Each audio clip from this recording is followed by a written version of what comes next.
നമസ്കാരം. സ്പോട്ട് ലൈവിലേക്ക് സ്വാഗതം.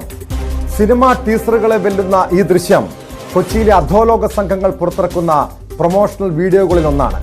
ഇങ്ങനെ പരസ്യമായ റീലുകൾ പുറത്തിറക്കി യുവാക്കളെ ആകർഷിക്കുന്ന രീതിയിലേക്ക് കൊച്ചി അധോലോക സംഘങ്ങളുടെ പിടിയിലായിരിക്കുന്നു. കുപ്രസിദ്ധ ഗുണ്ട പെരുമ്പാവൂർ അനസിന്റെ കൂട്ടാളിയായിരുന്ന ഔറംഗസേബ് എന്ന ഗുണ്ടാ നേതാവിന്റെ വെളിപ്പെടുത്തലുകൾ കൊച്ചി അധോലോകത്തെ തുറന്നു കാട്ടുന്നതാണ്. ആദ്യം ഇട്ട് തുടങ്ങിയെന്ന് എൻ്റെ അറിവിലാണെങ്കിൽ അനസ് തന്നെയാണ്. അനസ് പെരുമ്പാവൂർ അങ്ങനെ റീൽസ് ഇട്ടിരുന്നത്. അത് പുള്ളി തന്നെ പുള്ളിനെ പ്രൊമോട്ട് ചെയ്യാനായിട്ട് എല്ലാവരിലേക്കും ഷെയർ ചെയ്തും അങ്ങനെയൊക്കെ ഇപ്പോഴത്തെ കാലഘട്ടത്തിൽ അത് മറ്റുള്ളവർക്ക് ഷെയർ ചെയ്ത് പെട്ടെന്ന് എത്തും. കുറെ ആൾക്കൂട്ടവും വണ്ടിയൊക്കെ കാണുമ്പോൾ ഓൾറെഡി എല്ലാവർക്കും അതിലേക്ക് ജോയിൻ ചെയ്യണമെന്നൊക്കെ ഒരു ഉണ്ടാവും. അങ്ങനെ തോന്നും അങ്ങനെ അതിലേക്ക് കയറി വരെയും ചെയ്യും. അങ്ങനെ അത് കണ്ടിട്ട് തന്നെ ഫാൻസ് ഗ്രൂപ്പും ഇഷ്ടം പോലെ ഉണ്ട്. അങ്ങനെ വന്നിട്ടുണ്ട് ഇഷ്ടം ഒരു 4-5 ഫാൻസ് ഗ്രൂപ്പ് ഉണ്ട്. അപ്പൊ ഇപ്പൊ ഈ അടുത്ത വീഡിയോ കിട്ടിയ പിന്നെ ഒരെണ്ണുള്ളൂ. ഇപ്പൊ ആകെയൊക്കെ പോയി. സ്വർണ്ണക്കടത്ത് ഇടപാടുകളാണ് ഗുണ്ടാ സംഘങ്ങളുടെ പുതിയ ലക്ഷ്യം. രാജ്യത്തെ നിയമ സംവിധാനങ്ങളടക്കം വെല്ലുവിളിച്ച് വൻ തട്ടിപ്പാണ് ഇവർ നടത്തുന്നത്. സ്വർണ്ണക്കടത്ത് സംഘങ്ങളുടെ കുടിപ്പക പലപ്പോഴും കൊലപാതകങ്ങൾക്കടക്കം ഇടയാക്കുന്നു. സ്വർണ്ണക്കടത്ത് സംഘങ്ങളുടെ പ്രവർത്തനം സംഘാംഗമായിരുന്ന ഗുണ്ടാ നേതാവ് തന്നെ വെളിപ്പെടുത്തുകയാണ്. ഇതിപ്പോൾ ലാസ്റ്റ് ഉണ്ടായ കേസ് എന്ന് പറഞ്ഞാൽ മണ്ണാർക്കാട് ഒരു ആളെ തട്ടിക്കൊണ്ടുപോയ കേസ് ഉണ്ടായിരുന്നു. നെടുമ്പാശ്ശേരിയിൽ നിന്ന് എയർപോർട്ടിൽ നിന്നുള്ള തട്ടിക്കൊണ്ടുപോയ കേസ് ഗോൾഡ് കേസാണല്ല. അതിലെല്ലാം മനസ്സുണ്ട്.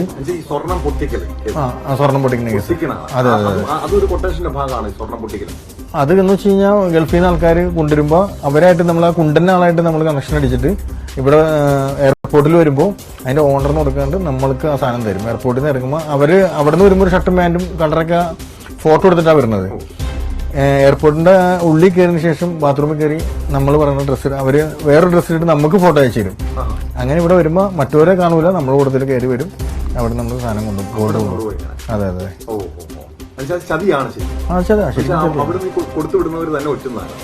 കൊടുത്തുവിടുന്നത് ഒറ്റി തന്നെയാണ്. ഇപ്പൊ 2 ആൾക്കാരുണ്ടെങ്കിൽ അതിൽ ഒരാൾ നമ്മൾ ഒറ്റിട്ടുണ്ടാവും, ഒറ്റി തന്നെ ഉണ്ടാവും.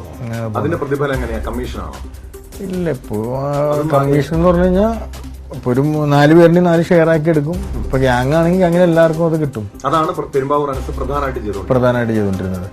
പിന്നെ ഒരു തവണ കാസർഗോഡ് ടീമിന്റെ സാധനം ആയതുകൊണ്ട് അത് തിരിച്ചു കൊടുക്കേണ്ട വന്നു. പിന്നെ എനിക്ക് മണ്ണാർക്കാട് കേസ് രാമനാട്ടേരി ഒരു കേസ് വന്നായിരുന്നു. ഒരു 5 പേര് മരിച്ചു പോയായിരുന്നു അതില്. അതിന് അനസിന്റെ ഗ്യാങ് തന്നെ കൂടെ നടക്കുന്ന പിള്ളേര് തന്നെയായിരുന്നു അതിലുള്ള എല്ലാവരും ഉണ്ടായിരുന്നു. കൊടുവള്ളി സംഘം അവര് ഏൽപ്പിച്ച ആൾക്കാരല്ലേ. ബാക്കിയുള്ളത് ആൾക്കാരെല്ലാരും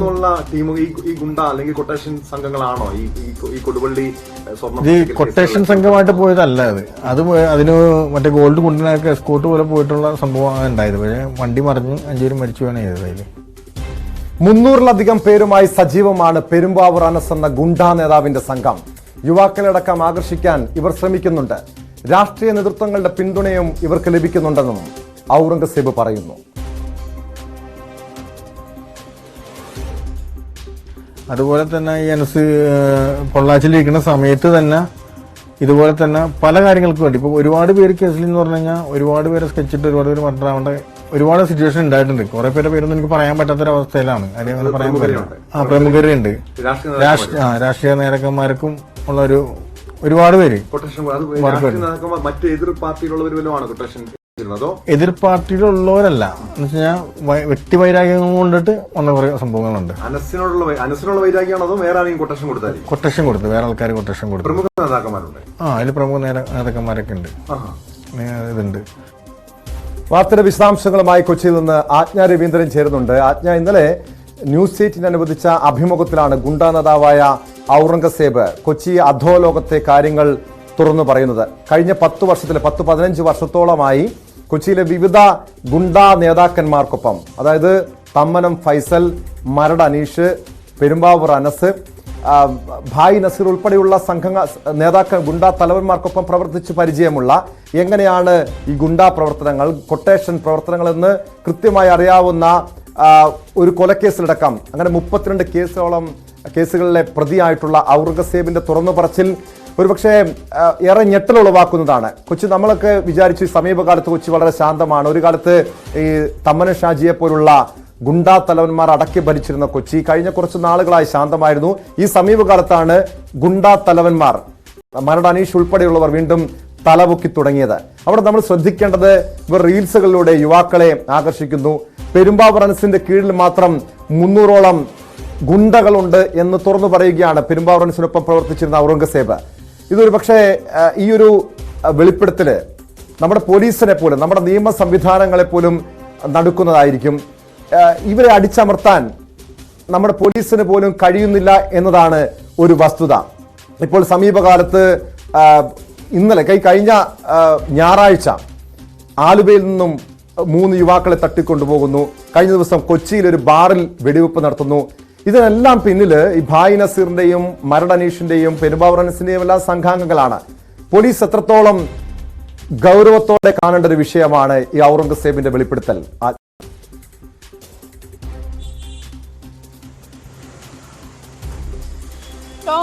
ടോം ഇപ്പോൾ സൂചിപ്പിച്ചതുപോലെ കൊച്ചി വളരെ ശാന്തമാണ് എന്നാണ് നമ്മളെല്ലാവരും കുറേ കാലമായി കരുതിയിരുന്നത്. കാപ്പ ചുമത്തുന്നു, അല്ലെങ്കിൽ ഗുണ്ടാ തലവന്മാരെ ഒഴിവാക്കി നിർത്താനുള്ള പോലീസ് സംവിധാനങ്ങൾ കൈക്കൊള്ളുന്നു തുടങ്ങിയ കാര്യങ്ങളൊക്കെ അങ്ങനെയാണ് നമ്മൾ ഇത്ര കാലം വിശ്വസിച്ചിരുന്നതെങ്കിൽ ഈ ഔറംഗസേബ് എന്ന് പറയുന്ന ഗുണ്ടാ സംഘാംഗമായ ഒരാളുടെ വെളിപ്പെടുത്തൽ കേരളത്തെ തന്നെ ഞെട്ടിച്ചിരിക്കുകയാണ് എന്ന് വേണം പറയാൻ. ഈ ഒരു സാഹചര്യത്തിൽ കൊച്ചിയിലെ സിറ്റി പോലീസ് കമ്മീഷണറുടെ നേതൃത്വത്തിൽ ഇപ്പോൾ ഒരു പുതിയ അന്വേഷണ രീതി, ഒരു സ്ക്വാഡ് രൂപീകരിച്ചിട്ടുണ്ട്. Kochi police city police commissioner, deputy commissioner, ACP-മാർക്ക് ഉൾപ്പെടെയുള്ളവർക്ക് ചുമതല നൽകിക്കൊണ്ട് ഓരോ പോലീസുകാരനും ഒരു ഗുണ്ട ലിസ്റ്റ് കൊടുത്തിട്ട്, ഗുണ്ടാ നേതാക്കന്മാരുടെ ലിസ്റ്റ് കൊടുത്ത് ഇവരൊക്കെ എന്തൊക്കെ ചെയ്യുന്നു, അല്ലെങ്കിൽ ജാമ്യത്തിൽ ഇറങ്ങിയവരുടെ സ്റ്റാറ്റസ് എന്താണ്, ഇവരുടെ വീട്ടു നമ്പർ, മേൽവിലാസം, അതുപോലെ തന്നെ ബാങ്ക് അക്കൗണ്ട്, ഇവർ സോഷ്യൽ മീഡിയയിൽ ആക്റ്റീവ് ആണോ, ഇത്തരം കാര്യങ്ങളിൽ നിരീക്ഷണം നടത്താനുള്ള സംവിധാനങ്ങൾ കൊച്ചി പോലീസ് ഒരുക്കിയിട്ടുണ്ട്. ഈ സംവിധാനങ്ങൾക്കനുസരിച്ചിട്ട് ഇപ്പോൾ കോഴിക്കോട് കഴിഞ്ഞ ദിവസം കോഴിക്കോടുണ്ടായ ഒരു പെൺകുട്ടിയെ തോട്ടിലേക്ക് എറിഞ്ഞു കൊന്ന സംഭവം, മോഷണ ശ്രമത്തിനിടയിൽ നടന്ന സംഭവം, അതും നിരവധി കേസുകളിൽ പ്രതിയായ ഒരാൾ ജാമ്യത്തിലിറങ്ങി ആ ജയിലിൽ നിന്നും ഇറങ്ങിയ ശേഷമുണ്ടായ കൊലപാതകമായതിനെ തുടർന്നാണ് ഇങ്ങനെ സിറ്റികൾ അലേർട്ട് ആക്കാനുള്ള ഒരു സാഹചര്യത്തിലേക്ക്, ഒരു തീരുമാനത്തിലേക്ക് പോലീസ് എത്തുന്നത്. ഇങ്ങനെയുള്ള ഒരു സാഹചര്യത്തിൽ പോലും ഇപ്പോൾ ടോം സൂചിപ്പിച്ചതുപോലെ റീൽസിൽ ആക്റ്റീവാണ് എന്ന് പറയുമ്പോൾ സോഷ്യൽ മീഡിയകളിൽ യുവാക്കളെ ആകർഷിക്കാൻ അത്തരം പശ്ചാത്തലങ്ങൾ ഒരുക്കി, അല്ലെങ്കിൽ അട്രാക്റ്റീവായ പശ്ചാത്തലങ്ങൾ ഒരുക്കി യുവാക്കളുടെ മുന്നിലേക്ക് ഈ റീൽസ് പോലെയുള്ള സംഭവങ്ങൾ എത്തിക്കുകയും അതിലേക്ക് ഗുണ്ടാ സംഘങ്ങളിലേക്ക് ആകർഷിക്കാനുള്ള സാഹചര്യങ്ങൾ ഉണ്ടാക്കുകയും ചെയ്യുന്നത് അധികൃതരുടെ അനുമതി ണോ, അതുപോലെ തങ്ങൾക്ക് മറ്റാരെങ്കിലും ഭയപ്പെടാനില്ലെന്നുള്ള സൂചനയാണോ, എന്താണെന്ന് വ്യക്തമാകുന്നില്ലെങ്കിലും ഇത്തരം ആക്ടിവിറ്റീസ് ഇവിടെ വ്യാപകമായി നടക്കുന്നുണ്ട് എന്ന് തന്നെ വേണം നമുക്ക് വിലയിരുത്താൻ. ഇപ്പോൾ ഈ ഗുണ്ടാ തലവൻ വെളിപ്പെടുത്തൽ അനുസരിച്ചിട്ട് നേരത്തെ ഈ ഗുണ്ടാ സംഘങ്ങൾക്ക് തണലൊരുക്കിയിരുന്നത്, തമ്മന ഷാജിയെ പോലുള്ളവർ തണലൊരുക്കിയിരുന്നത് ഇവിടുത്തെ പ്രധാനപ്പെട്ട രാഷ്ട്രീയ നേതാക്കന്മാരായിരുന്നു. പോലീസും ഈ ഗുണ്ടാ നേതാക്കന്മാർ തമ്മിലുള്ള ബന്ധമൊക്കെ പുറത്തു വന്നതാണ്. ഇവിടെ ഈ ഔറംഗസേബിന്റെ വെളിപ്പെടുത്തൽ ഈ കാര്യം വിശദീകരിക്കുന്നുണ്ട്. രാഷ്ട്രീയ നേതൃത്വത്തിലടക്കം വിപുലമായ സ്വാധീനം ഈ ഗുണ്ടാ സംഘങ്ങൾക്കുണ്ടെന്ന്, പല കേസുകളും വരുമ്പോൾ ഇവരെ ഈ കേസുകളിൽ നിന്നും രക്ഷിക്കുന്നത്, അതല്ലെങ്കിൽ ജയിലിൽ നിന്നും പുറത്തിറങ്ങാനൊക്കെ ഈ രാഷ്ട്രീയ നേതാക്കന്മാർ വലിയ രീതിയിൽ അവർക്ക് പിന്തുണ നൽകുന്നുണ്ടെന്ന് പറയുന്നുണ്ട്. ഒരു പക്ഷേ വീണ്ടും ഈ ഗുണ്ടാ സംഘങ്ങൾ, കൊട്ടേഷൻ സംഘങ്ങൾ സജീവമാകാൻ ഈ രാഷ്ട്രീയ നേതൃത്വത്തിൻ്റെയൊക്കെ ഭാഗത്തു നിന്നുള്ള ഇടപെടലും കാരണമാകുന്നില്ലേ?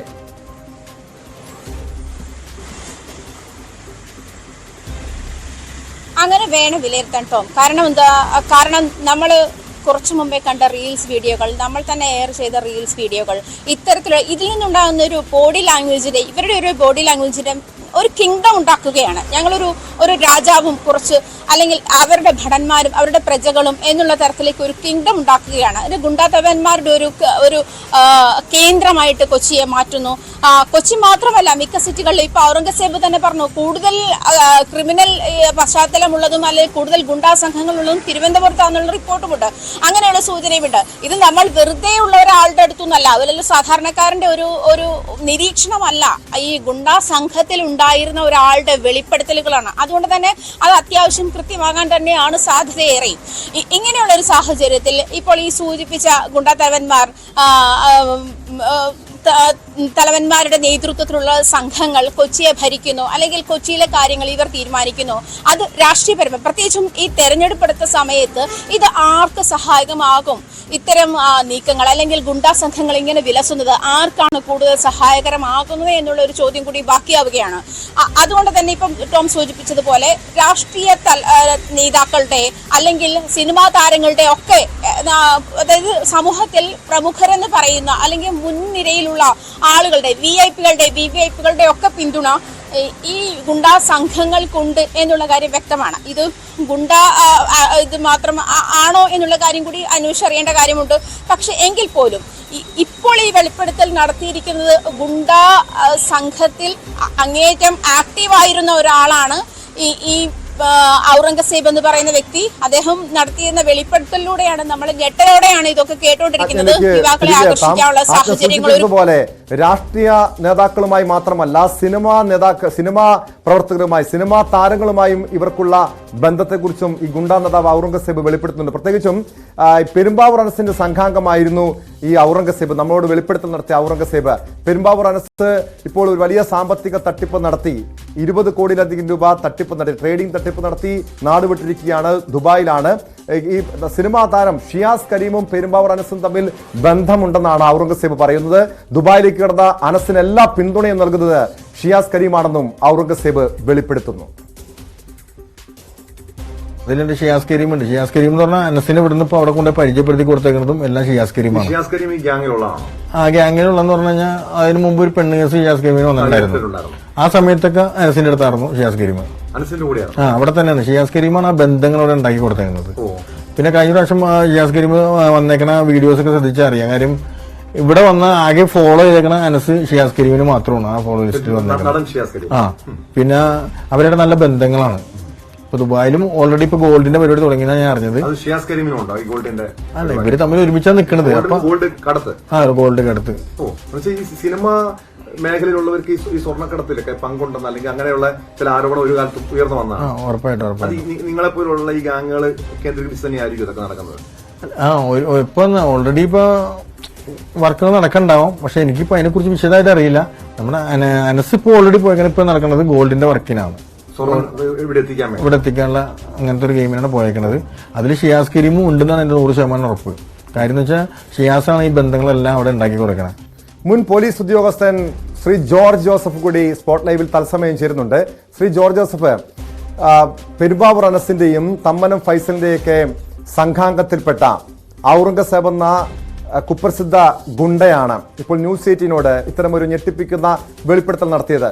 ഒരു കൊലക്കേസിലടക്കം 32 ക്രിമിനൽ കേസുകൾ പ്രതിയാണ് ഔറംഗസേബ്. ഔറംഗസേബ് കൊച്ചിയിലെ അധോലോക കേന്ദ്രത്തെക്കുറിച്ച് തുറന്നു പറയുമ്പോൾ സ്വാഭാവികമായും അത് പോലീസിന്റെ ഒക്കെ കണ്ണു തുറക്കേണ്ടതാണ്. പോലീസ് ഊർജിതമായി ഇടപെടേണ്ട വിഷയമാണ്. ഒരു കാലത്ത് ഗുണ്ട ആക്ടൊക്കെ കൊണ്ടുവന്ന് കൊച്ചിയിലെ ഗുണ്ടകളെ അടിച്ചമർത്തിയെന്ന് അവകാശപ്പെട്ട പോലീസിന്റെ കൂടി വീഴ്ചയല്ലേ ഇത്തരം ഗുണ്ടാ സംഘങ്ങൾ വീണ്ടും സജീവമാകാൻ, അതായത് റീൽസ് വരെ പുറത്തിറക്കിക്കൊണ്ട് ആരാധകരെ സൃഷ്ടിച്ചുകൊണ്ട് അങ്ങനെ ഒരു വലിയ താരപരിവേഷം സൃഷ്ടിച്ചുകൊണ്ടാണ് ഇവർ ഗുണ്ടകൾ വീണ്ടും കൊച്ചി അടക്കമുള്ള നഗരങ്ങളിൽ അഴിഞ്ഞാടുന്നത്. ഇത് പോലീസിന്റെ കൂടി ഒരു വീഴ്ചയായി കാണണോ ശ്രീ ജോർജ് ജോസഫ്? അതെ, നമുക്കിത് കുറെ നാളുകളായിട്ട് വർഷങ്ങളായിട്ട് നമ്മൾ കേൾക്കുകയാണ്. പെരുമ്പാവൂർ അനസിനെ ഇതുവരെ പോലീസിനെ ബുക്ക് ചെയ്ത് ഒരു ശിക്ഷ നടപ്പാക്കി കൊടുക്കാനായിട്ട് കഴിഞ്ഞിട്ടില്ല എന്നുള്ളതാണ്. അതിൽ ഔറംഗസേബ് 32 കേസിലെ പ്രതിയാണ്, മറ്റേ ആളും ധാരാളം കേസിലെ പ്രതിയാണ്. അവരുടെ കൂടെയുള്ള ഒരു ഗുണ്ടയെ എങ്ങാണ്ട് മൈസൂർ കൊണ്ടുപോയി അവിടെ കൊണ്ടുപോയി എന്ന് പറഞ്ഞാൽ മതി. അങ്ങനെ ഒരു കേസും മൈസൂരുണ്ട്. അപ്പൊ ഇവരൊക്കെ കാപ്പാ ചുമത്തി ഇറങ്ങി വന്നു കഴിഞ്ഞാൽ വീണ്ടും കാപ്പാ ചുമത്തേണ്ടവരാണ്. കേരളത്തിലേക്ക് നിർബാധം എയർപോർട്ട് വഴി സ്വർണം വരുന്നത് നമുക്ക് അതിശയം വിചാരിച്ചിട്ടുണ്ട്. എല്ലാ ദിവസവും 1-2 സ്ത്രീകളെ കൊണ്ടുവരുന്നവരെ അല്ലെങ്കിൽ 1-2 പുരുഷന്മാരെ എയർപോർട്ടിലേക്ക് പിടിക്കുന്നുണ്ട്. പക്ഷെ പിടിച്ചാലും ശരി അടുത്ത ദിവസം വീണ്ടും കൊണ്ടുവരുന്നത് കാണാം. അപ്പൊ അത് നിരന്തരമായിട്ട് ഇങ്ങ് കൊണ്ടുവരുമ്പോൾ ഒരു 10 എണ്ണം വന്നാൽ ചിലപ്പോ 2 എണ്ണം 3 എണ്ണം 4 എണ്ണം ചിലപ്പോ ആരും അറിയാതെ വെളിയിലേക്ക് പോയെന്ന് വരും. അതായിരിക്കും ഇങ്ങനെ, അതാരും പഠിക്കുന്നില്ല. പല സ്ത്രീകളും ഇങ്ങനെ ആദ്യമായിട്ട് അങ്ങനെ കൊണ്ടുപോയാല് കുറെ പണം കിട്ടുമല്ലോ എന്ന് വിചാരിച്ച് വരുന്നത്. പക്ഷെ അവരിതൊന്നും കാണുന്നില്ല. എത്രയോ വർഷങ്ങളായി കേരളത്തിൽ ഇതുപോലെ എയർപോർട്ടുകളിൽ, എല്ലാ എയർപോർട്ടുകളിലും സ്ത്രീകളെ ഉപയോഗിച്ചിട്ട് ധാരാളം സ്വർണം കൊണ്ടുവരുന്നുണ്ട്. അവരെ ചുറ്റുവരെയൊക്കെ പിടിച്ച് റിമാൻഡ് ചെയ്ത് കേസും ബഹളമായിട്ടൊക്കെ പോകുന്നുണ്ട്. പക്ഷെ ഇത് സ്വർണം പൊട്ടിക്കല് അത് നമുക്കറിയാം, കോഴിക്കോട് അതുപോലെ നെടുമ്പാശ്ശേരി, ഇതിന്റെ രണ്ടിന്റെ ഇടയ്ക്ക് സ്വർണം പൊട്ടിക്കൽ ധാരാളം ഉണ്ട്. അത് ദുബായിൽ നിന്ന് സ്വർണം വരുന്നത് അത് വെളിയിൽ കൊടുക്കുന്ന അത് അവരുടെ നിന്ന് അടിച്ചുകൊണ്ട് പോവുക, അങ്ങനെ അടിച്ചുകൊണ്ട് പോകുന്നവരുടെ കയ്യിൽ നിന്ന് വീണ്ടും ഒരു ഗ്യാങ് അടിച്ചുകൊണ്ട് പോവുക. ഇതൊക്കെ പെരുമ്പാവൂർ അനസിന്റെ ആ ഒരു ഗ്യാങ്ങാണ്. 300 പേരുണ്ടെന്നാണ് ഞാൻ മനസ്സിലാക്കിയത്. അത്രയും പേരുണ്ട്. അത് കൂടുതലും ഓപ്പറേറ്റ് ചെയ്യുന്നത് അവര് കർണാടകയിലും തമിഴ്നാട്ടിലുമാണ്. പക്ഷെ അവരുടെ റൂട്ട് വേരെല്ലാം കേരളത്തിലാണ്. ഇപ്പൊ ഔറംഗസേബ് എന്തുകൊണ്ടാണ് ഇപ്പൊ അത് വെളിപ്പെടുത്തിയത്? ഇതൊക്കെ കേരളത്തിലെ പല പോലീസ് ഉദ്യോഗസ്ഥർക്കും അറിയാം. പക്ഷെ ശക്തമായ നടപടികൾ ഇതുവരെ ആരാണ് ഇവരെ സംരക്ഷിക്കാനൊന്നുമില്ല. പണമുണ്ട്, ഇഷ്ടംപോലെ പണമുണ്ട്. ദുബായ് വിപ്പ് നടത്തും, അവിടെ വലിയ ഗ്യാങ് ഉണ്ട്. ആരെ വേണേലും കൊല്ലാനായിട്ട് കൊട്ടേഷൻ എടുക്കും. ഇപ്പം കൂടുതലും സ്വർണം കടത്തുന്നതാണ് ഇവര് കൂടുതൽ. കാരണം സ്വർണത്തിന് വില ദൈനംദിനം കയറി ഇറങ്ങി വരികയാണ്. അപ്പൊ അതിനത് തീർച്ചയായിട്ടും കള്ളക്കടത്തില് കൊണ്ടുവരുന്ന കുറച്ച് സ്വർണം പിടിക്കും, പകുതി സ്വർണ്ണമെങ്കിലും കടത്തിക്കൊണ്ട് പോകാൻ സഹായിക്കും. അപ്പൊ അങ്ങനെയാണ് അവരുടെ ആ ബിസിനസ്. പക്ഷെ ഇതിനകത്ത് ചെറുപ്പക്കാർ ജോർജ് ജോസഫ്, താങ്കൾ സൂചിപ്പിച്ചതുപോലെ ഇത്തരം പോലീസിന്റെ ഒക്കെ നമ്മുടെ നിയമ സംവിധാനങ്ങളുടെ ഒക്കെ വീഴ്ചയാണെന്ന് താങ്കൾ പറയുന്നുണ്ട്. പക്ഷെ ഈ ഗുണ്ടകളെ അടിച്ചമർത്താൻ കാപ്പ കൊണ്ടുവന്നു, കാപ്പയിലൂടെ പൂർണ്ണമായും ഗുണ്ടകളെയൊക്കെ അകത്തിട്ടു, ജയിലിനകത്താക്കി എന്ന് അവകാശപ്പെടുന്ന പോലീസ്, ഈ കാപ്പയും പരാജയമാണെന്നാണോ, അല്ലെങ്കിൽ അതുകൊണ്ടൊന്നും യാതൊരു ഈ ഗുണ്ടകളെ അടിച്ചമർത്താൻ കഴിയില്ല എന്നാണോ താങ്കൾ സൂചിപ്പിക്കുന്നത്? അല്ല, കാപ്പ കൊണ്ട് നമുക്ക് ഒരാളെ 6 മാസത്തേനെ അകത്തിടാൻ പറ്റുള്ളൂ. അതിനുശേഷം അയാൾ വെളിയിൽ വന്നു കഴിഞ്ഞാൽ അടുത്ത ജില്ലയിൽ ഇയാൾക്ക് കേസുണ്ടല്ലോ, അവിടുത്തെ ജില്ലയിലെ കളക്ടർ വീണ്ടും കാപ്പ ചുമത്തണം. നിരന്തരം കാപ്പ ചുമത്തുന്നതിന് എന്താ തടസ്സം? ഇവരുടെ കേസൊന്നും ആരും, കാരണം ഇവരെ പേടിച്ചിട്ട് സാക്ഷി പറയാൻ ആരും വരില്ല. ഇന്ന് കഴക്കൂട്ടത്ത് ഇപ്പോഴും 10-12 വർഷമായിട്ട് ഒരാൾ സാക്ഷി പറഞ്ഞിട്ട് അയാളുടെ വീട്ടിൽ 2 പോലീസുകാർ കിടക്കുകയാണ്. അയാളെ കൊല്ലും. അയാളൊരു കൊലക്കേസിനകത്ത് സാക്ഷി പറഞ്ഞതാണ് പറ്റിപ്പോയത്. അപ്പൊ അയാൾ ഇപ്പോഴും ജീവിക്കുന്ന അങ്ങനെയാണ്. അയാൾക്ക് കൂലിപ്പണിക്ക് പോകാൻ മേല, ഒരു ജോലിക്ക് പോകാൻ മേല, കാരണം പോലീസ് കൂടെ ഉണ്ട്. അയാൾ പോലീസിന് അനുകൂലമായിട്ട് ഗുണ്ടകൾക്ക് എതിരായിട്ട് തിരുവനന്തപുരത്ത് അയാൾ മൊഴി പറഞ്ഞതാണ്. ഫേമസ് 2-3 കൊലക്കേസ്, നൊട്ടോറിയസ് ആയ 2 ഫേമസ് അല്ല 2 നൊട്ടോറിയസ് ആയ കൊലക്കേസിനകത്ത് സാക്ഷിയാണ് അയാൾ. അയാൾക്ക് അയാൾ 1-2 പ്രാവശ്യം എന്നെ ബന്ധപ്പെട്ടു, സാറേ ജീവിക്കാൻ നിവൃത്തിയില്ല, കൂലിപ്പണി ചെയ്തെങ്കിലേ പറ്റുള്ളൂ, പക്ഷെ ഞാൻ സാക്ഷിയായി പോയി. എന്റെ വീടിനകത്ത് ചെറ്റപ്പനയാണെങ്കിലും അവിടെ 2 പോലീസുകാർ തോക്കുമായിട്ടുണ്ട്. അതാണ് അവർ. അപ്പം ഈ ഗുണ്ടകളെ ഒതുക്കി ജയിലിലിടേണ്ട ഒരു ആവശ്യം ഇവിടുത്തെ പോലീസിനാണ്, കൂടുതലും പോലീസിനാണ് അത് വേണ്ടത്. കാരണം ജനങ്ങൾക്ക് ജീവനും സ്വത്തിനും സംരക്ഷണം കൊടുക്കണമെന്നുണ്ടെങ്കിൽ ഇവരെ അകത്താക്കിയേ പറ്റുള്ളൂ. ഇവരെ ഇവിടുന്ന് ചാടി കർണാടക നിൽക്കും, കർണാടകയിൽ ചാടി തമിഴ്നാട് നിൽക്കും. ഇവിടെ 3 ഇടത്തും രക്ഷയില്ലെങ്കിൽ നേരെ ഗൾഫിൽ പോകും. അപ്പൊ ഇവരെയൊക്കെ തടഞ്ഞു നിർത്തേണ്ട ഉത്തരവാദിത്തം 3 സ്റ്റേറ്റിലെ പോലീസ് ഉദ്യോഗസ്ഥന്മാർക്കും ഉണ്ട്. കേരളത്തിൽ വന്ന് അധികം അഭ്യാസം കളിക്കാതിരിക്കാൻ. ഇവിടെ നമുക്ക് എത്രയോ കേസുണ്ട്. ഇപ്പൊ ഔറംഗസേബ് ഇപ്പൊ കൺഫസ് ചെയ്ത് ഇയാൾ വരുമ്പോ, കാരണം അതിന്റെ ഷിയാസ് കരീം എന്ന് പറഞ്ഞ അയാളും സിനിമാ ഫീൽഡിലുള്ള ആളാണ്. അയാൾക്ക് ഈ ഗുണ്ടാപ്പണിയുണ്ട്. നമുക്കറിയാം, നാടികള് നോർത്ത് ഇന്ത്യയിലോ അല്ലെങ്കിൽ ഇവിടെയോ നടന്മാരോ വരും ബൗൺസേഴ്സിനെ നമ്മൾ കണ്ടു. വലിയ കൈയൊക്കെ ഏകദേശം വലിയ വണ്ണത്തിലൊക്കെ പെരുത്തി അവര് നടക്കുന്നതൊക്കെ വലിയ ബുദ്ധിമുട്ടിയാണ് നടക്കുന്നത് നമുക്ക് തോന്നും. അവർ ബൗൺസേഴ്സ് ആണ്. പല സിനിമാ താരങ്ങൾക്കും ബൗൺസേഴ്സ് ഉണ്ട്. അപ്പൊ അങ്ങനെ ഒരു അനിവാര്യത അവർക്കുണ്ട്. അപ്പൊ അവർക്ക് നല്ല ഡിമാൻഡ് ഉണ്ട്, പണവും കിട്ടും. അപ്പൊ അങ്ങനെ വളരുന്ന ഒരു സമൂഹം ഇവിടെ ഉണ്ട്. 300 പേരുണ്ടെന്ന് പറയുമ്പോൾ അതിശയല്ലേ വിചാരിക്കാൻ അനസിന്. അത് കണ്ട് റീൽസ് ഒക്കെ ഉണ്ടാക്കി കൊച്ചുകുട്ടികളും. അതാണ് ശ്രീ ജോർജ് ജോസഫ് അതിശയിപ്പിച്ച കാര്യം. കാരണം ഒരു പെരുമ്പാവൂർ അനസ് എന്ന ഒരൊറ്റ ഗുണ്ടാ തലവന്റെ കീഴിൽ മാത്രം 300ഓളം ചെറുപ്പക്കാർ, അതായത് ആലുവ, പെരുമ്പാവൂർ, മൂവാറ്റുപുഴ കേന്ദ്രീകരിച്ച് മാത്രമുള്ള ഗുണ്ടാ സംഘങ്ങളെ കുറിച്ചാണ് ഔറംഗസേബ് പറയുന്നത്. 300ഓളം പേരുണ്ടെന്ന്. മറ്റു ഗുണ്ടാ നേതാക്കന്മാരുണ്ട്. മരടനീഷുണ്ട്, ഭായി നസീറുണ്ട്, തമ്മനം ഫൈസലുണ്ട്. അങ്ങനെ അറിയപ്പെടാത്ത കൊച്ചിയിലെ ചെറിയ ചെറിയ ഗുണ്ടാ നേതാക്കന്മാരുണ്ട്. അല്ലെങ്കിൽ പുത്തൻപാലൻ രാജേഷ് ഉൾപ്പെടെ തിരുവനന്തപുരത്തേക്കൊക്കെ വന്നു കഴിഞ്ഞാൽ ഇതിനേക്കാളും കുപ്രസിദ്ധി ആർജിക്കുന്ന മറ്റ് ഗുണ്ടാ നേതാക്കന്മാരും ഇപ്പോൾ വളർന്നു വന്നുകൊണ്ടിരിക്കുകയാണ്.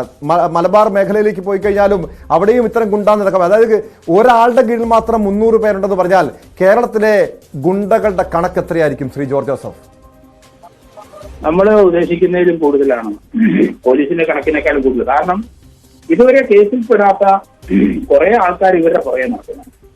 അവർക്ക് ലക്ഷറിയാണ്. പിന്നെ ഈ ഗുണ്ടകൾ ഇപ്പം പണം ഉണ്ടാക്കാൻ വേണ്ടിയിട്ട് ഗോൾഡ് കടത്തും ദുബായിൽ നിന്ന് ഇങ്ങോട്ട്. അതോടൊപ്പം ഡ്രഗ്സ് കടത്തുന്നുണ്ട്. അവര് ലഹരി കടത്തുന്നതിന്റെ മെയിൻ ഇവരൊക്കെ തന്നെയാണ്. അപ്പൊ നമുക്ക് പോലീസും പൊതുജനങ്ങളും എല്ലാ ഏജൻസി എക്സൈസും എല്ലാ ഏജൻസികളും ഒന്നിച്ച് നിന്നെങ്കിൽ മാത്രമേ കേസ് പിടിക്കുന്നതല്ല മിടുക്ക്, ഇവരെ ശിക്ഷിപ്പിച്ച് അകത്തിടുന്നതാണ്. ട്രിവാൻഡ്രത്ത് അറിയാം, പുത്തമ്പാലൻ രാജേഷും ഓംപ്രകാശും അവരിപ്പോഴും ഈ വഴി നടക്കുകയും പിടിക്കുകയൊക്കെയാണ്. അവര് പെട്ടെന്ന് ജാമ്യം ഇറങ്ങും. ആരാണ് ഇവരെ ജാമ്യത്തിൽ ഇറക്കുന്നത്? ഈ സാമൂഹ്യ തൊഴിലുകളോടെ ബുക്ക് ചെയ്ത് പോകണമെന്ന് ഞാൻ പറയാം. പിന്നെ അതങ്ങ് നിൽക്കും. ഈ ഗുണ്ടകളെ ജാമ്യത്തിലെടുക്കുന്ന ആരാണെന്ന് അറിയണം. അത് എന്ത് കാരണവശാലും ശരി അവരെ ബുക്ക് ചെയ്തിരിക്കണം. സാമൂഹ്യ ദ്രോഹം ചെയ്യുന്നവരെ സംരക്ഷിക്കുന്നവരാണ് ആ ജാമ്യക്കാര്. കാരണം എറണാകുളത്ത് ഇപ്പൊ നമുക്കറിയാമല്ലോ, മറ്റേ ആ അനുവിന്റെ കേസിനകത്ത് നമ്മൾ പഠിക്കുന്നതാണല്ലോ. അനുവിനെ കൊന്നത് അറിയാം, നമ്മുടെ പേരാമ്പ്ര അനു. അത് എത്ര കേസിലെ പ്രതിയാണ് അവന്. അതേ സമാന രീതിയിൽ ഒരു വയോധികയെ പീഡിപ്പിച്ച് കാലും കൈയിട്ട് പീഡിപ്പിച്ചവനാണ് അവൻ ജാമ്യത്തിറങ്ങി. അത് എന്തുകൊണ്ട് ആ പോലീസ് ഉദ്യോഗസ്ഥർക്കാണ് ഗവൺമെന്റ് താക്കീത് കൊടുക്കുന്നത്, മെമ്മോ കൊടുക്കുന്നത്. കാരണം ഇതുപോലെയുള്ള കേസുകളിൽ ഉൾപ്പെട്ട പോലീസ് ഉദ്യോഗസ്ഥരെ ഒരു 90 ദിവസത്തിനകം അവർ ചാർജ് ഷീറ്റ് കൊടുത്ത് ആ കേസ് പുറകെ നടന്ന് ശിക്ഷിപ്പിച്ച് ഇന്നലെ 7 വർഷം മുതൽ 10 വർഷം അകത്ത്. അതുപോലെ ഹൈക്കോടതി, സുപ്രീം കോടതി ഒരു ജാമ്യത്തിന് പോകുമ്പോൾ അവിടെ നിന്ന് ആരും ഇതിന്റെ പിന്നിൽ പോകുന്നില്ല. അത് പ്രോസിക്യൂഷനും അതുപോലെയുള്ള ഉത്തരവാദിത്തപ്പെട്ടുള്ളവര് അതിന്റെ പുറകെ പോകണം. അതിന് ആ ഉദ്യോഗസ്ഥന്മാരെ വിളിച്ചു വരുത്തി സുപ്രീം കോടതി ആയാലും ശരി അവിടെ പോയി ബ്രീഫ് ചെയ്യണം. ഇവർ ജാമ്യത്തിന് വിടരുത്. അങ്ങനെ ശക്തമായ ഒരു നടപടി ഉണ്ടാകാതെ നമുക്ക് ഇതിനെ ഒതുക്കാൻ പറ്റില്ല. അതുപോലെ കേരളത്തിൽ എല്ലാ ജില്ലയിലും കുട്ടകൾ വളർന്നു. റോഡ് സൈഡ് മുഴുവൻ വയലൻസ് ആയി കണ്ടു. ചുമ്മാ ഓരോ കാര്യത്തിന് ഇടപെട്ടിട്ട് പിടിക്കുകയും പട്ടികയും പ്രശ്നം കൊണ്ട് അടിച്ച് അവരെ കൊലപ്പെടുത്തുക അല്ലെങ്കിൽ പരിക്കേൽപ്പിച്ചിട്ട് പോവുകയാണ് നടന്നങ്ങോട്ട് മാന്യമായിട്ട്. അതെല്ലാം CCTV നമ്മൾ കണ്ടുകൊണ്ടല്ലേ ഇരിക്കുന്നത്. അതുകൊണ്ട് പോലീസ് ഉദ്യോഗസ്ഥരെ എല്ലാവരും ശ്രദ്ധിക്കണം. കാരണം അവരവരുടെ കീഴിലുള്ള ഇതുപോലെ ഗുണ്ടകളെ ഒരിക്കൽ പിടിക്കുക അല്ലെങ്കിൽ പ്രിവെന്റീവ് അറസ്റ്റ് ചെയ്യണം. അവരുടെ കൂടെ ഇപ്പൊ ഓപ്പറേഷൻ ഇല്ലെങ്കിൽ ശരി, ആ നല്ല ഉത്തരവാദിത്തമുള്ള ഇന്ത്യയിലെ നല്ല ഉദ്യോഗസ്ഥന്മാർ കേരളത്തിൽ ധാരാളം പേരുണ്ട്. അവരിത് ബുക്ക് ചെയ്യണം സമൂഹത്തിന് വേണ്ടിയിട്ട്. ഇവരെ ബുക്ക് ചെയ്ത് അവരെ ശിക്ഷിപ്പിച്ച് 7 മുതൽ 10 വർഷം വരെ ഇടണം. ഓരോ കേസും ഇതുപോലെ കൊടുത്തിട്ട് അവൻ മരിക്കുന്നവരും വരെ ജയിലിൽ കിടക്കട്ടെ. അതിനൊക്കെ സംവിധാനമുണ്ട്, നിയമമുണ്ട്. പക്ഷെ ഇനിഷ്യേറ്റീവ് വേണം. അത് ഇനിഷ്യേറ്റീവ് കൊടുക്കണം ജില്ലാ SP-മാര് അവരവരുടെ കീഴിലുള്ള ഗുണ്ടകളെ. വ്യക്തമാണ്. വളരെയധികം നന്ദി ശ്രീ ജോർജ് ജോസഫ്. താങ്കൾ സൂചിപ്പിച്ചതുപോലെ ശക്തമായ നടപടിയാണ് ഈ ഗുണ്ടാ തലവന്മാർക്കും ഗുണ്ടാ സംഘാംഗങ്ങൾക്കുമെതിരെ സ്വീകരിക്കുന്നത്. ഔറംഗസേബ് പറയുന്ന ഒരു കാര്യം കൂടി ഒന്ന് കേൾക്കാം. ഒരു ഇടവേളയ്ക്ക് ശേഷം സംസ്ഥാനത്ത് വീണ്ടും ഗുണ്ടാസംഘങ്ങൾ സജീവമാകുന്നുവെന്നാണ് ഔറംഗസേബ് പറയുന്നത്. കാപ്പ നിയമപ്രകാരം ജയിലിനകത്തായിരുന്നവർ വീണ്ടും കളത്തിലിറങ്ങി. കൊച്ചിക്ക് പുറമെ തലസ്ഥാന നഗരമായ തിരുവനന്തപുരത്തും ഗുണ്ടാ പ്രവർത്തനങ്ങൾ സജീവമെന്നും ഗുണ്ടാ നേതാവ് ഔറംഗസേബിന്റെ വെളിപ്പെടുത്തലിലുണ്ട്. ഇവർ വീണ്ടും സജീവമായിട്ടുണ്ടല്ലേ കൊച്ചി? എല്ലാരും റെഡി ആയിട്ട് നിൽക്കണം ഇറങ്ങുന്ന എന്റെ ഒരു തോന്നല്. നിലവിൽ ആരൊക്കെ ഇപ്പം മരട് അനീഷ്, തമ്മനം ഫൈസല്, പിന്നെ ആരൊക്കെയാ ഇപ്പൊ സജീവമായിട്ടുള്ളവര്?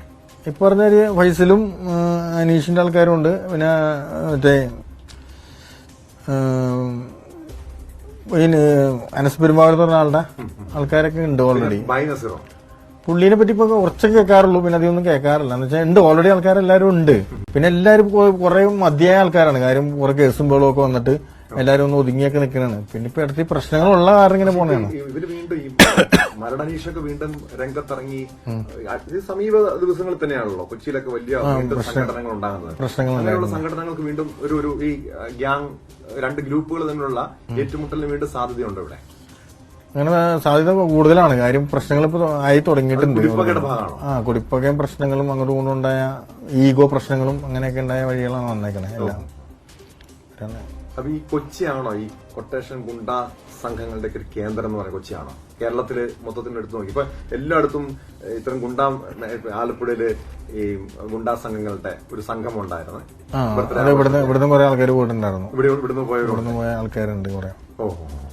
അത് ഇപ്പൊന്ന് പറഞ്ഞു കഴിഞ്ഞാൽ ഏറ്റവും കൂടുതൽ ഗുണ്ടായുള്ളത് കൊച്ചിയിലല്ല, ട്രിവാൻഡ്രമാണ് ഗുണ്ടാ സംഘങ്ങൾ കൂടുതലുള്ളതെന്നാണ് എന്റെ അറിവ്. എന്ന് വെച്ച് കഴിഞ്ഞാൽ ഏറ്റവും കൂടുതൽ കാപ്പയും ഇതൊക്കെ അടിച്ചത് ട്രിവാൻഡ്രത്ത് തന്നെയാണ്. പിന്നെ കൊച്ചിയിൽ എന്ന് പറഞ്ഞു കഴിഞ്ഞാൽ ഇപ്പൊ ഈ പറഞ്ഞ കാര്യം തന്നെ തമ്മിൽ അങ്ങോട്ടും കൂടും പ്രശ്നങ്ങളും ഇതും ഒരുപാട് ഇപ്പൊ യുവാക്കൾ ഇതിലോട്ട് തന്നെ വന്ന് ഒരുപാട് ഭാവിയും പോകുന്നുണ്ട്. ആജ്ഞ രവീന്ദ്രൻ വീണ്ടും ചേരുന്നുണ്ട് കൊച്ചിയിൽ നിന്ന്. ആജ്ഞ, ഈ ഔറംഗസേബ് പറയുന്നതനുസരിച്ച് ഗുണ്ടാ സംഘങ്ങൾ വീണ്ടും രംഗത്തിറങ്ങിയതോടെ പഴയ കുടിപ്പകകളും നടക്കുന്നുണ്ട്, അരങ്ങേറുന്നുണ്ട്. അതായത് 2 സംഘങ്ങൾ തമ്മിലുള്ള ഏറ്റുമുട്ടലിന് വീണ്ടും കൊച്ചി സാക്ഷ്യം വഹിക്കേണ്ടി വരുമെന്നാണ് ഔറംഗസേബ് പറയുന്നത്. പോലീസ് അടിയന്തരമായി ഉണരേണ്ട സാഹചര്യം ഇവിടെയില്ലേ?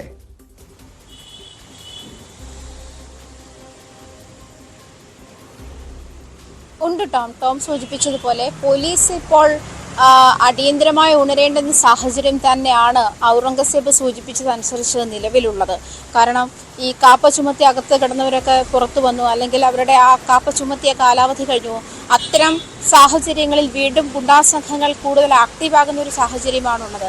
അതിൻ്റെ തെളിവുകൾ അതിനെ ചുറ്റിപ്പറ്റിയുള്ള നമുക്ക് നിരത്താവുന്ന തെളിവുകൾ എന്ന് പറഞ്ഞാൽ കേരളത്തിൽ അങ്ങോളം ഇങ്ങോളം നടക്കുന്ന അക്രമ സംഭവങ്ങൾ മുൻനിർത്തിയാൽ തന്നെ ഈ പലവിധ കേസുകളിൽ ഇത്തരം കുറ്റകൃത്യങ്ങൾ മാത്രം ചെയ്ത് ശീലിച്ച് ജയിലിൽ പോകുക, തിരിച്ചിറങ്ങുക, വീണ്ടും അതേ കുറ്റകൃത്യം ചെയ്യുക, ജയിലിൽ പോകുക, തിരിച്ചിറങ്ങുക, ആ ഒരു പ്രോസസ്സ് ജീവിതശൈലിയാക്കിയ പല ആളുകളും കേരളത്തിൽ അങ്ങോളം ഇങ്ങോളം. ഇപ്പോൾ ഞാൻ കുറച്ചു മുമ്പ് സൂചിപ്പിച്ചതുപോലെ കോഴിക്കോടത്തെ കേസ്, തിരുവനന്തപുരത്ത് ഈ അടുത്ത് തന്നെ 2 മാല മോഷണ കേസുണ്ടായി. അതും ആ സ്ത്രീയുടെ കഴുത്തിൽ നിന്ന് 4 പവൻ്റെയോ മറ്റോ മാല, അത്രയും വലിയൊരു മാല വലിച്ചു പറിച്ച് കൊണ്ടുപോകുന്നു, അവർ തടുക്കാൻ നിൽക്കുന്നു. ആ ദൃശ്യങ്ങളൊക്കെ നമ്മൾ കണ്ടതാണ്.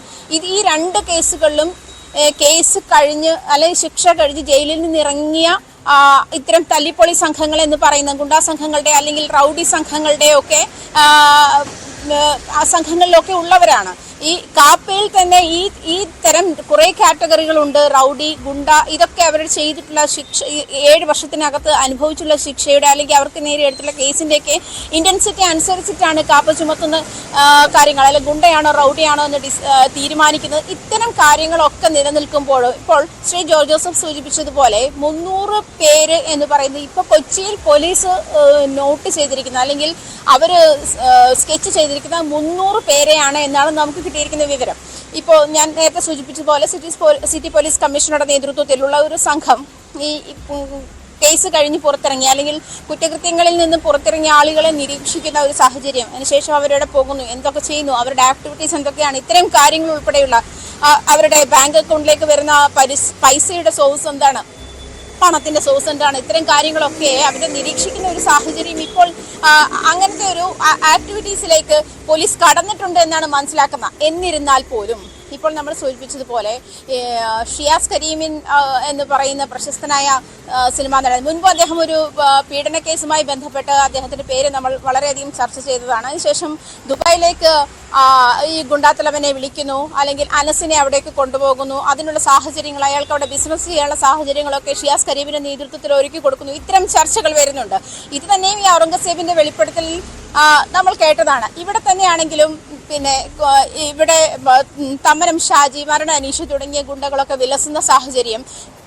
എങ്ങനെയൊക്കെ നോക്കിയാലും കൊച്ചി ഇപ്പോൾ സമാധാനപൂർണമായ ഒരു അന്തരീക്ഷത്തിലൂടെ അല്ല കടന്നു പോകുന്നത് എന്ന് വേണം ഔറംഗസേബിന്റെ വെളിപ്പെടുത്തലിലൂടെ നമ്മൾ മനസ്സിലാക്കാൻ. മറ്റൊരു കാര്യം കൂടി, ഇപ്പോൾ നേരത്തെ ആദ്യം നമ്മൾ സൂചിപ്പിച്ചതുപോലെ ഈ റീൽസ് പോലത്തെയുള്ള സംവിധാനങ്ങളിലൂടെ കൂടുതൽ യുവാക്കളെ പെട്ടെന്ന് പണമുണ്ടാക്കാനുള്ള അല്ലെങ്കിൽ സ്വർണ്ണക്കടത്തൽ പോലെയുള്ള സാഹചര്യങ്ങളിലൂടെ പെട്ടെന്ന് പണമുണ്ടാക്കാനുള്ള സാധ്യതകൾ ഇവരുടെ മുന്നിലേക്ക് നിരത്തിക്കൊടുത്തുകൊണ്ട് ഇവരുടെ സാഹചര്യങ്ങൾ മുതലെടുത്തുകൊണ്ട് ഈ പറയുന്ന താരപരിവേഷം ഉണ്ടാക്കി റീൽസ് താരങ്ങൾ അല്ലെങ്കിൽ യൂട്യൂബ് താരങ്ങൾ പോലെയുള്ള സോഷ്യൽ മീഡിയ താരങ്ങൾ എന്നുള്ള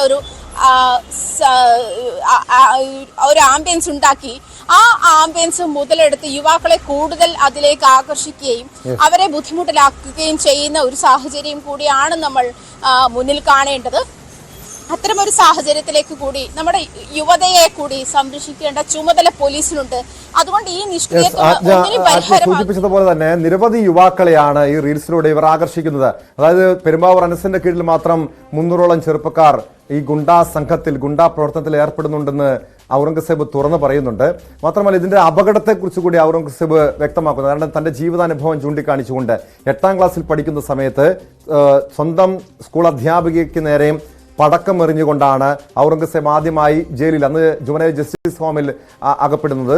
പിന്നീട് 10ാം ക്ലാസ്സിലെ പരീക്ഷ എഴുതാൻ പോകുന്നത് വിലങ്ങണിഞ്ഞുകൊണ്ടാണ് 10ാം ക്ലാസ് പരീക്ഷ എഴുതാൻ പോകുന്നത്. അതിനുശേഷമാണ് തമ്മനം ഫൈസൽ എന്ന ഗുണ്ടാ നേതാവിനൊപ്പം ചേരുന്നത്. പിന്നീട് പെരുമ്പാവൂർ അനസിനൊപ്പം ചേരുന്നു. അങ്ങനെ ഒരു കൊലക്കേസിലടക്കം വധശ്രമ കേസുകളിലടക്കം നിരവധി കേസുകളിൽ ഉൾപ്പെടുന്നു.